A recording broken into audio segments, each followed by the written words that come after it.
कोकणात घर बंगलो बांधण्याचं स्वप्न बघताय तर आजच वैभववाडीतील आकांक्षा वास्तू कन्स्ट्रक्शनच्या कार्यालयाला भेट द्या। निसर्ग संपन्न वैभववाडी आकांक्षा वास्तू कन्स्ट्रक्शन अँड डेव्हलपर्स घेऊन आले 108 प्लॉटचा भव्य वास्तू प्रकल्प। आपला 7/12 आपलं घर समर्थनगर। वैभववाडी कोंडा मार्गावर 26 एकर प्रशस्त जागेत वैभववाडीत साकारणारा पहिला निवासी वास्तू प्रकल्प। अनेक सोयी सुविधांसह परिपूर्ण असलेला एकमेव वास्तू प्रकल्प। आपल्या 7/12 वर नोंदवा तुमच्या हक्काचं घर समर्थनगर। तुमच्या स्वप्नातलं घर आता प्रत्यक्षात उतरणार। आजच आमच्या साईटला भेट द्या। संपर्क गंगाधर केळकर 9175 40 67 64 94 22 39 46 25 आणि राजेश कुरसंगे 8850 14 11 67। शिवसेना नेते अतुलराव राणे यांनी होऊ दे चर्चा कार्यक्रमावेळी स्थानिक आमदार नितेश राणे यांच्यावरती जोरदार टीकास्त्र सोडलंय। पाहूयात। सिंधुदुर्ग जिल्ह्यामध्ये ज्यांना विश्वासाने सिंधुदुर्गातल्या लोकांनी ज्यांना भावनेने आणि विश्वासाने ज्यांच्याकडे 35 वर्ष सत्ता दिली त्यांनी त्या राणे परिवाराने फक्त आणि फक्त स्वतःचा स्वार्थ बघितलेला आहे। म्हणून आज त्यांची ही अवस्था आली की स्वतःचा पक्ष काढल्यानंतरही तो पक्ष 5 वर्ष सुद्धा चालू शकलेला नाही। प्रत्येक वेळेला स्वार्थासाठी खुर्ची बदलायची, पक्ष बदलायचा आणि म्हणूनच बाळासाहेबांनी यांच्या ढुंगणावर लाथ मारून यांना बाहेर काढले। आज काँग्रेस सोडली, भारतीय जनता पक्षामध्ये ईडीची चौकशी थांबवण्यासाठी गेले। या राणे परिवाराने नेहमी आपल्याला या कोकणाला लुटलेलं आहे। या वैभववाडीचं नेतृत्व आज 8 वर्ष त्यांच्याकडे आहे। पण हा टिल्ल्या आमदार खोटी आश्वासनं, हा सेल्फी पॉइंट याबद्दल सतीजींनी चांगल्या प्रकारे सांगितलं। पण या चौक याची माहिती सतीजी मी तुम्हाला देतो।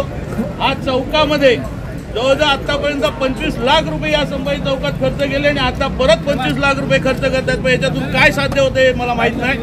हा फक्त सगळा पैसा या टिल्ल्या आमदाराच्या कमिशनमध्ये खिशात जातो। फक्त कमिशन कमवायचं, जनतेचा पैसा लुटायचा आणि आपल्या राणे कंपनीमध्ये आणून भरायचा, हा एकमेव व्यवसाय या राणे परिवाराचा आहे। आज वैभववाडीकरांच्या समस्या आजपर्यंत सोडवलेल्या नाहीत। पाण्याची समस्या सोडवली नाही, गटाराची व्यवस्था नाही, सांडपाण्याची व्यवस्था नाही। स्वतःच्या स्वार्थासाठी इथले जे आजूबाजूचे शेतकरी बांधव आणि इथली पूर्वीची जी जनता आहे ज्यांची इथे गाळे होते त्यांना बेघर करायचं, त्यांना धमकी द्यायची आणि आपल्या धमकी देऊन आपल्याकडे आणायचं, हा एकमेव धंदा या लोकांचा आहे। जुने भारतीय पक्ष संघाची लोक आजही मला भेटतात। काही वर्ष मी त्यांच्यावर काम केलंय। आज त्यांच्या पदरात काय मिळालं? सत्ता आली, शिवसेना भाजप बरोबर असताना त्यांना सत्तेची फळं चाखता आली होत साहेब। पण त्याच्यानंतर आज जो भस्मासूर संपवण्यासाठी त्यांनी एकत्र आले होते तोच भस्मासूर त्यांच्या मानगुटीवर बसलाय। हा टिल्ल्या आमदार हा फक्त टेंडर प्रक्रियामध्येच भाग घेतो।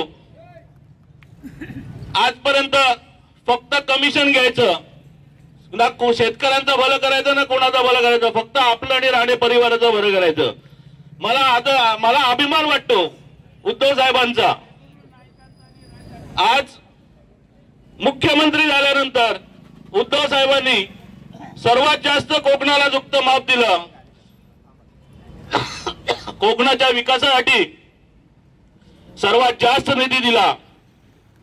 आज सिंधुदुर्गातली जनता हा सुशिक्षितांचा जिल्हा आहे, साक्षरांचा जिल्हा आहे, बुद्धिवंतांचा जिल्हा आहे। हे लक्षात घेऊन इथल्या शेतकऱ्याच्या गरीब घरातल्या मुलाला चांगलं दर्जेदार शिक्षण मिळालं पाहिजे म्हणून मेडिकल कॉलेज हे शासकीय मेडिकल कॉलेज उभं केलं। शासकीय मेडिकल कॉलेज उभं केलं। आप सर्वसामान्य जनतेच्या शेतकरी वर्गाच्या मुलाच्या त्याला न्याय द्यायचं काम हे उद्धव साहेबांनी केलं। आणि या राणे परिवाराने काय केलं? स्वतःचं खासगी इंजिनिअरिंग कॉलेज, स्वतःचं खासगी मेडिकल कॉलेज आणि त्या कॉलेजची परवानगी घ्यायसाठी भारतीय जनता पक्षाच्या वळचणीत गेले, परवानगी मिळाली नाही। पण कोचसाहेब खरा नेता कसा असावा आदरणीय उद्धव साहेबांनी मुख्यमंत्री झाल्यानंतर ज्या मिलिंद नार्वेकरांवरती आसूड ओकून घाणेरडे शब्द काढून त्यांच्याबद्दल अपशब्द बोलून शिवसेना सोडली, त्याच नारायण राणेंनी त्याच मिलिंद नार्वेकरांना फोन केला, मिलिंदजी जरा उद्धव साहेबांना सांगा आणि माझं तेवढं कॉलेजचं परमिशनचं काम करून द्या. माझं मेडिकल कॉलेज थांबलेलं आहे, माझं फार मोठं नुकसान होत आहे. भारतीय जनता पक्षात मी गेलो पण माझी फसवणूक झाली. उद्धव साहेबांनी कोणताही विचार न करता जनतेचं भलं होतंय. एखादं मेडिकल हॉस्पिटल झालं तर तिथल्या लोकांना सुविधा मिळेल. आज तिथे जी आज आरोग्याची हेळसांड होते ती दूर होईल. मग ते खाजगी असे ना, कोणताही हे डोक्यात राग न ठेवता, कुठलंही वैर न ठेवता लगेच त्वरित मान्यता दिली. हे उद्धव साहेबच करू शकतात, ठाकरे परिवारच करू शकतो. जनतेचं हित मग ते दुश्मन जरी करत असेल तरी त्या दुश्मनाला सुद्धा त्याचं काम करायची तयारी फक्त ठाकरे परिवारात आहे आणि त्यांच्या नेतृत्वाखाली आम्ही काम करतो म्हणून आम्हाला ठाकरे परिवाराचा अभिमान आहे. पण हा साप साहेब परमिशन मिळाल्यानंतर महिन्याभरात उलटला. कारण ही सापाची अवलाद आहे.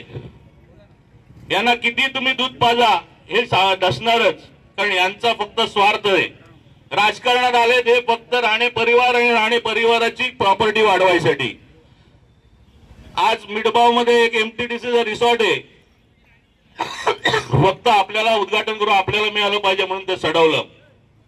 पर्यटन जिल्हा आहे पण पर्यटनाच्या दृष्टीने या भागात वानवा केली.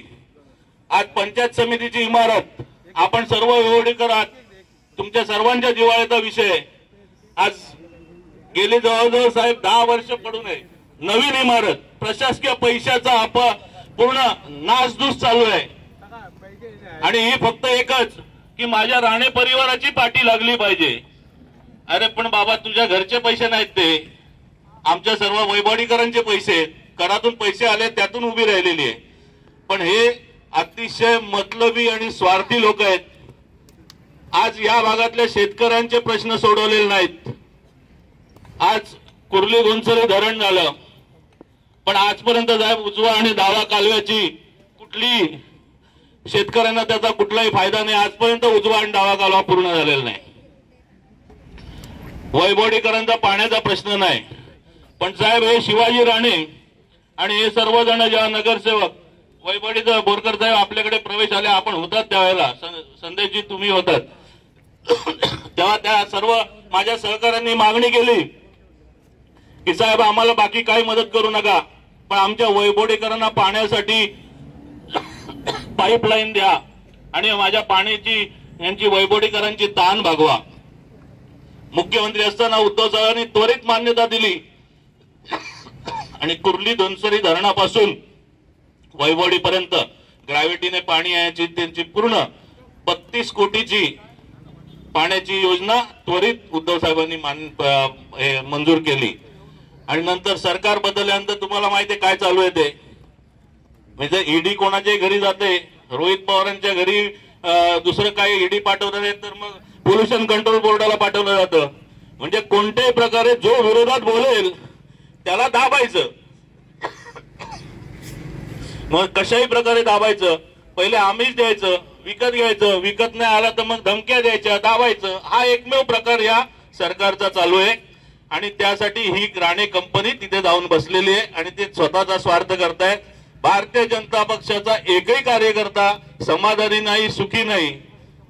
जे जुने कार्यकर्ते ते आजही यांना शिव्या घालतात, खासगीमध्ये यांना बघून घेत नाहीत.